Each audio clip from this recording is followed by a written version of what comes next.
not far from Moscow, by his faithful friend Joseph Stalin.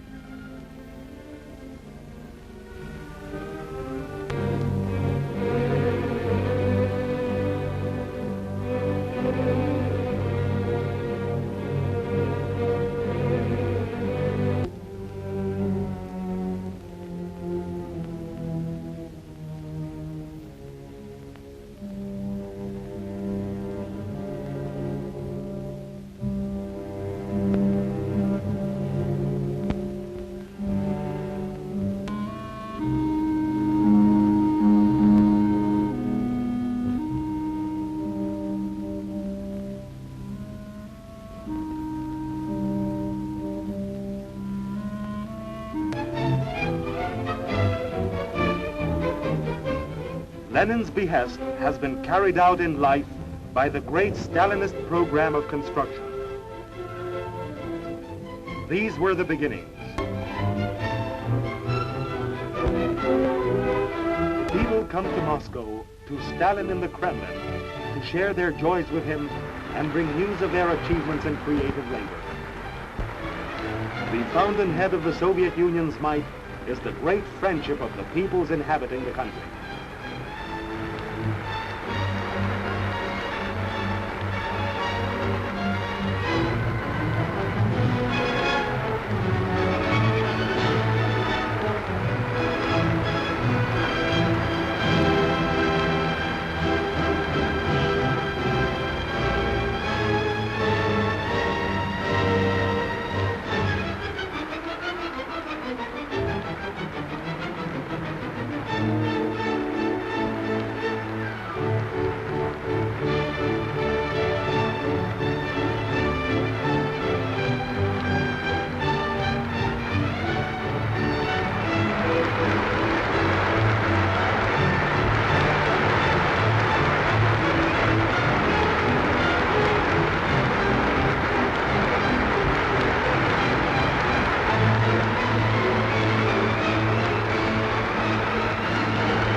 Kremlin, the envoys of the Soviet people manage affairs of state on the basis of the most democratic constitution.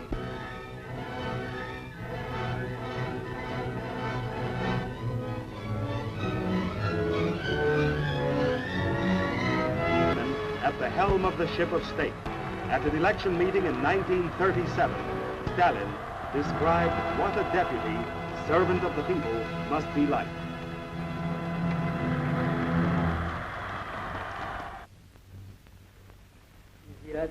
Народ должен требовать от своих депутатов, чтобы они оставались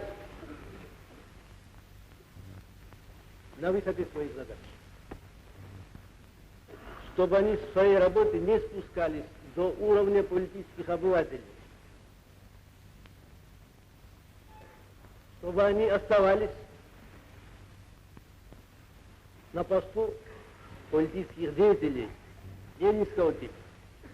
The electors, the people, must demand that their deputies should remain equal to their tasks, that in their work they should not sink to the level of political Philistines, that in their posts they should remain political figures of the Lenin type, that as public figures they should be as clear and definite as Lenin was.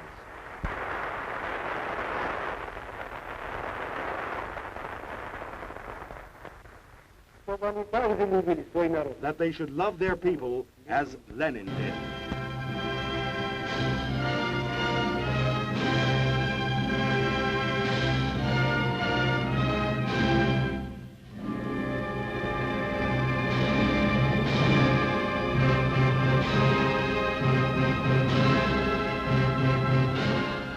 This is how we knew him, this is how we remember him, and this is the way he will live down the ages.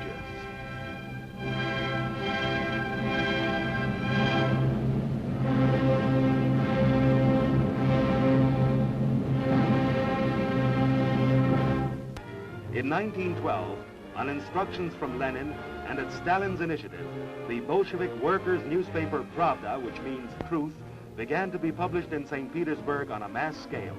The paper was guided by Stalin and Molotov. Pravda's appearance came at a time of a fresh revolutionary upsurge in the country. The Lena shooting was the cause of the revolutionary mood of the masses turning into a revolutionary upsurge of the masses, Lenin said at the time. Lenin wrote for the Pravda almost every day. Because of the persecution by the Tsarist government, the Pravda had to change its name frequently. But to the workers, it always remained Pravda, the truth. After the Prague conference of the party, Lenin settled in Krakow in order to be closer to Russia. In February 1917, Lenin's brilliant prophecy came true. The front of imperialism was first broken through in Russia. The empire of the Romanovs tottered and crashed.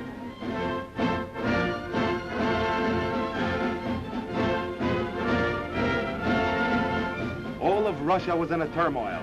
Everywhere life was uprooted. It churned and seethed as though in some giant boiler. A human sea, joyous and wrathful, overflowed onto the city streets in mighty demonstrations. The revolutionary fire of the masses was finally unleashed.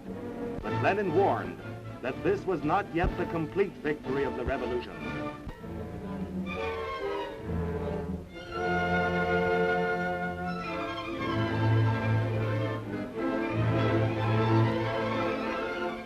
Stalin left to meet Lenin. Their first talk took place in a railway coach. Straight from the train, Lenin went out to the people massed on the square. He mounted an armored car and addressed the people with words that opened a new era in the history of mankind. Revolution. From this building, Lenin and Stalin led the uprising. Lenin was born for revolutions, wrote Stalin. In the days of revolutionary changes, he blossomed out, as it were. The first steps of the Red Army were extremely hard. There was a shortage of everything: arms, equipment, and commanders. And so commanders were advanced from the ranks of the people. This was truly a...